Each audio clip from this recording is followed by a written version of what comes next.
Hello there. Good evening, everybody. Welcome to the Prog Monster. My name is Murph. I'm the host of this show. So we're doing the episode of What's New. It's the final episode of the week. It's the one I saved for the end because it takes the longest normally for me to do. And that's why I put it on this Saturday.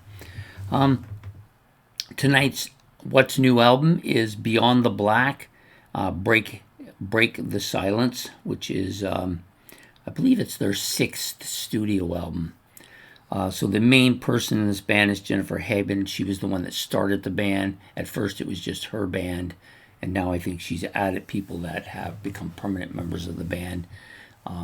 Anyways, this was released on January the 9th, 2026, so yesterday.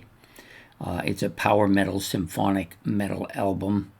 It's about 37 and a half minutes in length on the Nuclear Blast record label. Produced by Mark Nielsen and Hardy Kretsch. So this is a German symphonic power metal band. The band members include Jennifer Haben on lead vocals, Toby Loads on guitar and backing vocals, Christopher Hemsdorfer on guitar and backing vocals, and Kai, I'm going to bastardize this name a bit, Tjajarski, I think that's how you pronounce it, on drums. So, and there's a few additional people that appear on the album. Chris Harms on vocals on track number 3, Jurgana Dimitrov on vocals on track number 4, and Asami on vocals on number 7. So 10 tracks in total, very symphonic, lots of that heavy. When the guitar gets going heavy, there's lots of that background symphonic atmospherics. So there's a lot of keyboards and synthesizers on this album. There's no indication as to who plays that. There's no indication of bass. And all the videos I've seen, I think they released like 6 singles in total, of which 4 of them had like a band-like setup, stage-like thing going on. I see no bass player on any of them, so they may have somebody in the background who's being uncredited. That's my guess. I didn't hear any real strong bass, a couple of strong guitar riffs going on throughout the album, but none of the other stuff. The guitar is really strong. Drums are heavy, but not really that dominating or memorable. There's nothing outstanding about them. They're good, solid drums. They don't really draw any attention to themselves overall. The girl's vocals are great. She's got a nice smooth sounding voice with just a hint of a wisp on it, or a hint of a rasp on it if you prefer.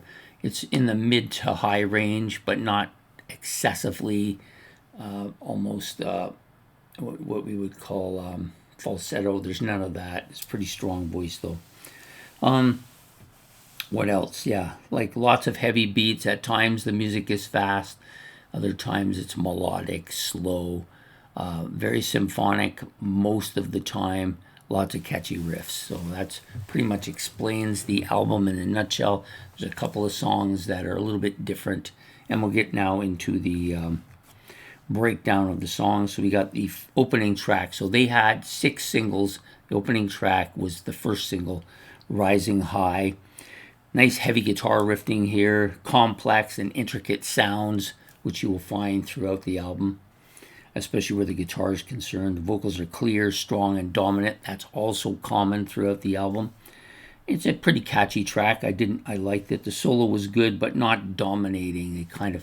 It was there, but they didn't force it up front, so you had to hear it dominating. The next 2 songs are probably my favorite 2 on the album. Break the Silence, which is the title track of the album. It's got a driving, heavy, power metal kind of track, this one. Vocals are clear, dominating, very frontal, heavy dominating metal sound, and it's fast-paced at times. The vocal part, just vocals are at the high end. The solo is fast, metal-like, and pretty strong. I don't think their guitar soloing is all that dominating, and the riffing is really quite strong with this band. Next up is Let There Be Rain. Oh, sorry, I missed one, did I? Yeah. The Art of Being Alone. This is the other track I like quite a bit. Nice melodic, heavy symphonic part at the beginning. Chris Harms does the vocal part here.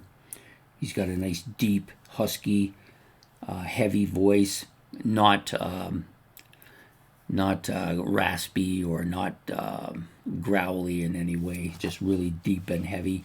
Nice contrast to Haben's vocals, which are medium range, but more forward and more dominating. And this is one of the more emotional tracks on the album. Next up is Let There Be Rain.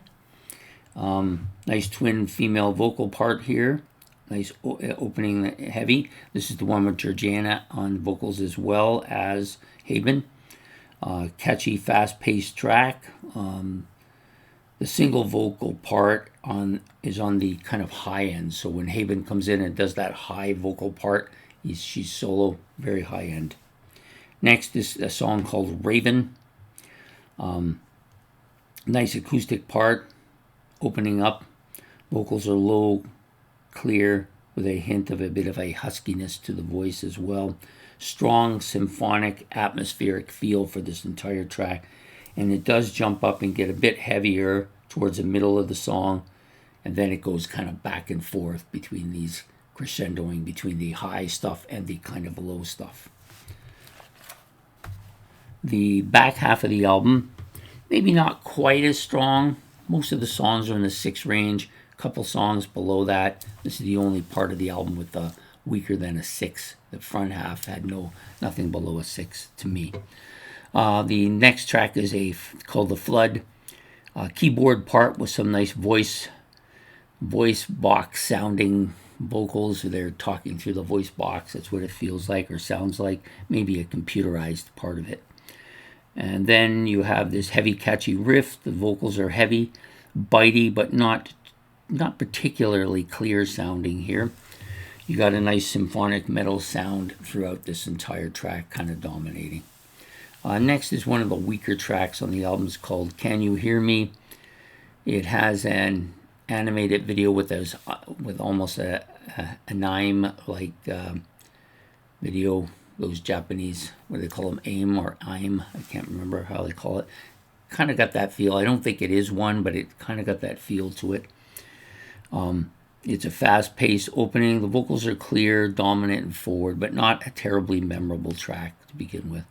The next one is called C'est la vie, C'est va est en cinema. A nice opening synthesizer and keyboard part here. Very symphonic song. The vocals are very synthesizer parts. It's almost like they've synthesized the voice a bit. The female vocals are clear, mid-range to high, and very forward. The next song is called Hologram. Nice keyboard, fast-paced opening with some heavy synthesizer atmospheric parts to it. Guitar is heavy. The vocals dominant, multi-vocaled, somewhat distorted at times, and a bit of a catchy riff, I think. It's one of the better back songs here.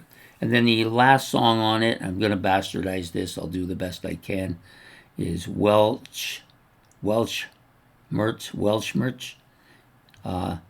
Nice synthesizer keyboard opening here. The vocals are low range in a German accent with a German lyrics.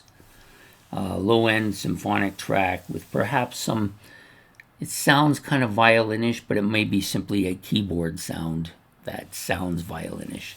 So anyways, pretty decent track, but overall I thought it was maybe the weakest track on it. It's not that it lacks memorabilia, but it's in German. It's low key, almost ballad like at times. So yeah, not really one of my favorite tracks, but still decent enough. So that's it for this album. Beyond the Black and their album Break the Silence, released back in January. Released yesterday, January the 9th of 2026.